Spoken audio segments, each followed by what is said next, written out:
Bonjour à tous, c'est Aurélie, j'espère que vous allez bien. Aujourd'hui, j'avais envie de partager avec vous 4 erreurs qu'on peut faire quand on se lance dans le minimalisme. Alors certaines erreurs, je les ai moi-même faites, d'autres, je les ai observées autour de moi. Et si je partage ces erreurs avec vous, c'est pour que vous puissiez les éviter si vous ne les avez pas encore faites, ou alors que vous puissiez les corriger si vous les faites. Tout ça afin de vous lancer dans le minimalisme, de poursuivre votre démarche minimaliste le plus sereinement possible et de la manière la plus agréable possible. Donc la première erreur que j'ai pu observer, c'est de se fixer des objectifs trop élevés, d'avoir des ambitions trop hautes et notamment par exemple de se fixer un nombre d'objets à posséder comme 50 objets ou 100 objets.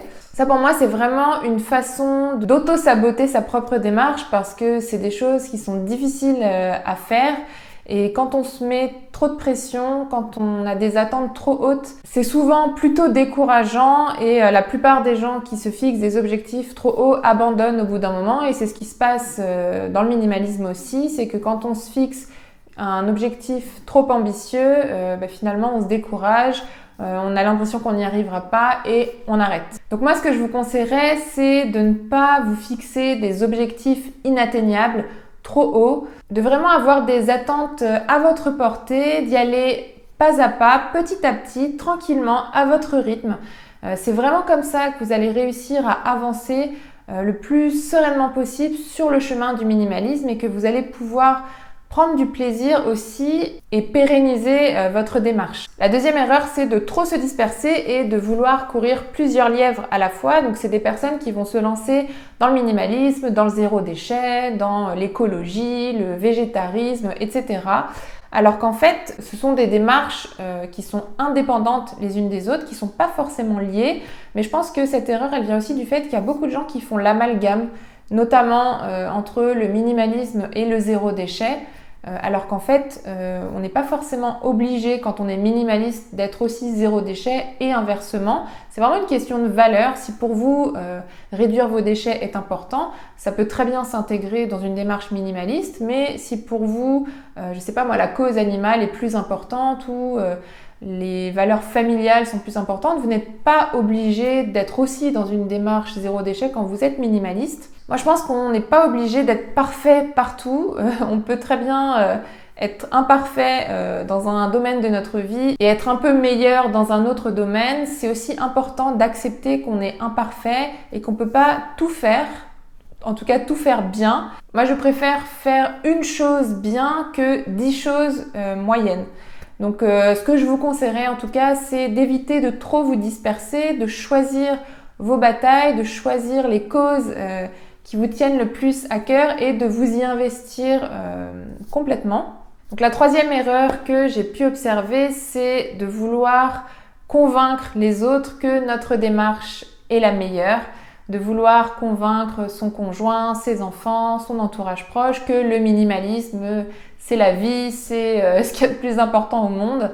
Alors, c'est super si vous en êtes convaincu, moi-même j'en suis convaincue, mais convaincre les autres, les obliger à penser comme nous, je trouve que c'est pas les respecter. Chacun est différent, chacun pense différemment, on n'a pas tous le même rythme, on ne s'intéresse pas tous aux mêmes choses au même moment. Ça fait partie aussi de notre chemin de vie et je pense qu'on doit imposer notre mode de vie à personne d'autre qu'à nous-mêmes parce que le minimalisme c'est un choix individuel, un choix personnel.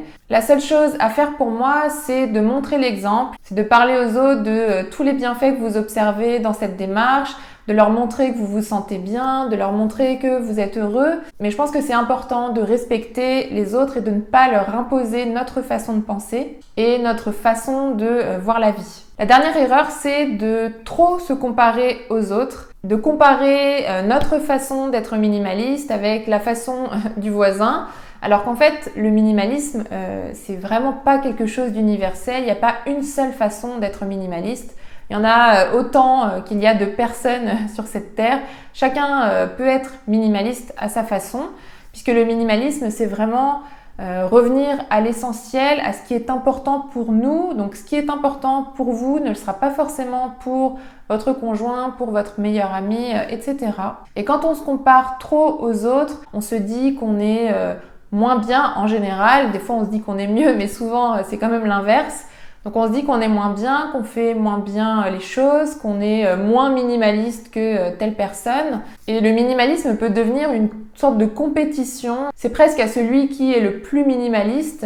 Comme le minimalisme, c'est vraiment revenir à ce qui est essentiel pour vous. Le plus important, c'est de bien vous connaître, de bien savoir ce qui est important dans votre vie et d'adapter le minimalisme à vous, de façon à être le plus heureux possible. Parce que c'est vraiment ça le but du minimalisme, c'est d'améliorer votre vie, de vous apporter de la joie pour que vous soyez le plus épanoui possible. Donc ne vous comparez pas aux autres. Donc la première erreur qu'on a vue, c'est de se fixer des objectifs trop hauts, inatteignables. La deuxième erreur, c'est de trop se disperser et de se lancer dans trop de démarches à la fois. La troisième, c'est de vouloir imposer sa démarche minimaliste à son entourage. Et enfin, la dernière, c'est de trop se comparer aux autres. Donc on arrive à la fin de cette vidéo. J'espère qu'elle vous a plu. Si c'est le cas, n'hésitez pas à la liker pour que je sache qu'elle vous a plu.